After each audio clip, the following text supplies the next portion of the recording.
बीते दिनों जदयू संसदीय बोर्ड के अध्यक्ष उपेंद्र कुशवाहा ने नीतीश कुमार को लेकर के एक बड़ी बात कह दी। उन्होंने कहा कि नीतीश कुमार इज एनडीए और एनडीए इज नीतीश कुमार, यानी कि उन्होंने स्पष्ट रूप से कह दिया कि बिहार में एनडीए का मुख्यमंत्री का चेहरा अगर कोई है तो वो नीतीश कुमार है। आपको बता दें कि बिहार में इन दिनों एनडीए में घमासान मचा हुआ है, बीजेपी बनाम जदयू चल रहा है। संजय जायसवाल जो बीजेपी के प्रदेश अध्यक्ष हैं वो लगातार जदयू पर हमला करते हुए दिख रहे हैं। बात की शुरुआत हुई अग्निपथ योजना से।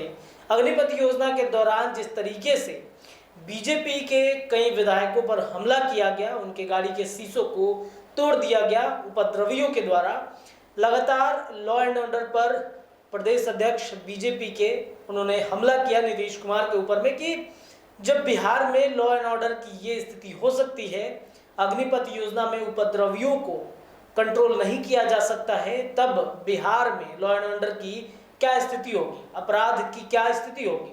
अब इसको लेकर के कहीं ना कहीं बिहार एनडीए में घमासान मच गया। लगातार ये प्रश्न उठने लगे कि क्या बिहार एनडीए में सब कुछ ठीक ठाक चल रहा है। उसके बाद शुरू हुई बिहार में सेशन लेट को लेकर के एक दूसरे पर हमला। उपेंद्र कुशवाहा पर संजय जायसवाल ने हमला कर दिया। उन्होंने सेशन लेट की बातचीत कही, केंद्रीय विद्यालयों की जमीन की लड़ाई की बातचीत करी। उसके बाद से ये हमला धीरे धीरे बढ़ता चला गया। अब जिस तरीके से भाजपा लगातार अपने मुख्यमंत्री का चेहरा तैयार करने में लगी हुई है और दूसरी तरफ जिस तरीके से जदयू की नज़दीकियां आरजेडी की तरफ बढ़ रही हैं, जिस तरीके से जो खबरें चल रही थी कि जदयू एक बार फिर से आरजेडी के साथ मिलेगी और बिहार में एक बार फिर से मध्यावर्ती चुनाव होगा और मध्यावर्ती चुनाव में फिर एक बार बिहार में आरजेडी के साथ जदयू मिलकर के बिहार में सत्ता परिवर्तन करेगी। अब इसको लेकर के लगातार जो प्रश्न चल रहे हैं, लगातार बिहार एनडीए में घमासान की खबरें आ रही हैं। इसी बीच में मुकेश सहनी, वीआईपी सुप्रीमो मुकेश सहनी ने नीतीश कुमार को लेकर के एक बड़ी बात कह दी है। नीतीश कुमार को लेकर के मुकेश सहनी ने कह दिया है कि नीतीश कुमार किसी भी समय बीजेपी को झटका दे सकते हैं।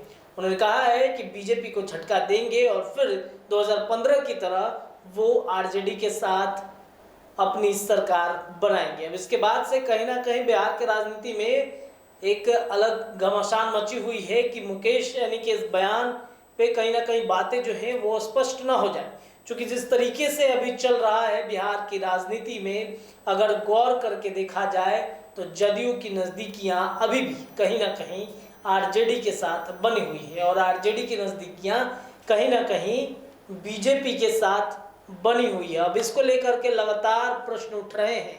तो मुकेश सहनी वीआईपी सुप्रीमो हैं, उन्होंने नीतीश कुमार को लेकर के बड़ी बातें कह दी हैं कि नीतीश कुमार किसी भी वक्त में बीजेपी को झटका देंगे और झटका देने के बाद वो आरजेडी के साथ सरकार बनाते हुए दिखेंगे। लेकिन जदयू संसदीय बोर्ड के अध्यक्ष उपेंद्र कुशवाहा ने कहा है कि एनडीए इज नीतीश कुमार और नीतीश कुमार इज एनडीए। तो क्या अब बीजेपी जिस तरीके से जो लड़ाई लड़ रही है कि बिहार में अपने पार्टी की तरफ से मुख्यमंत्री का चेहरा किसे देगी। अब ये प्रश्न उठ रहे थे कि आगामी जो चुनाव होने वाले हैं, 25 का जो चुनाव होने वाला है, 24 का जो चुनाव होने वाला है, इसको मद्देनजर देखते हुए बीजेपी जहां तैयारी कर रही है अपने मुख्यमंत्री चेहरा बिहार में लाने के लिए, वहीं उपेंद्र कुशवाहा का ये बयान और जहां मुकेश सहनी का ये बयान कहीं ना कहीं बिहार की राजनीति में एक नई राजनीति की शुरुआत की सुगबुगाहट होगी। और हाल अब देखने वाली बात होगी कि क्या कुछ होता है, क्या नीतीश कुमार वाकई में आरजेडी के साथ जाएंगे, क्या एक बार फिर से वो बीजेपी को झटका देंगे। मुकेश सहनी ने बड़ा बयान दिया है। बहरहाल इस खबर में इतना ही। आप जुड़े रहिए एनबीसी 24 के साथ में। मैं रत्नेश पांडे लेता हूँ इस खबर में विदा। मिलूंगा अगली खबर में, तब तक दीजिए इजाजत। बहुत बहुत धन्यवाद।